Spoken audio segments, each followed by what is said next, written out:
আমি আপনাদের কাছে পরিশেষে চাইতে এসেছি, ফলতাতে উপনির্বাচন হয়েছিল, রিনির্বাচন, পুনর্নির্বাচন। আমি ফলতায় গেছিলাম, বলেছিলাম বিজেপি প্রার্থীকে জেতান, স্পেশাল প্যাকেজ পাবেন। ফলতা কি কি পেয়েছে জানেন?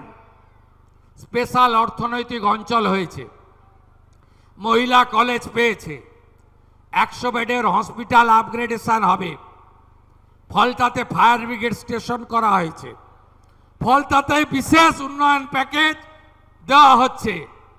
রেজিনগরেও আগামী 2-2.5 মাসের মধ্যে উপনির্বাচন। ভারতীয় জনতা পার্টির 207টা এমএলএ আছে, আমিও দুটোতে জিতেছিলাম। ভবানীপুরে দ্বিতীয়বার মমতা ব্যানার্জি আমার কাছে হেরেছে, আমার এলাকায় এসে আমাকে হারাতে গেছিল, ওখানকার লোক উনাকে হারিয়ে টাটা বাই বাই করেছে।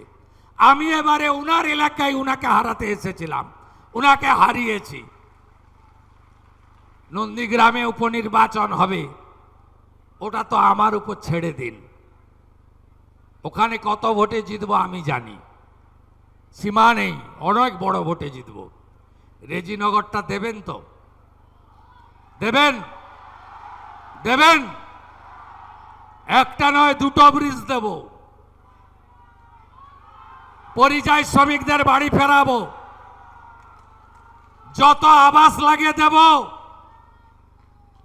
যা চাইবেন দেব, দুহাত ভরে দেব। সরকার বিজেপি থাকবে, 207 এমএলএ, 8 করবেন, নন্দীগ্রাম জিতে 8 হবে, 9 করবেন না 8-এ রাখবেন, রেজিনগরের উপর নির্ভর করবে। কাকে পাঠাবেন? ঝগড়া করবে, ধমকাবে, কমিউনিটির কথা বলবে, হিন্দু মুসলমান করবে, মন্দির মসজিদ বলবে, না উন্নয়ন চাইবেন?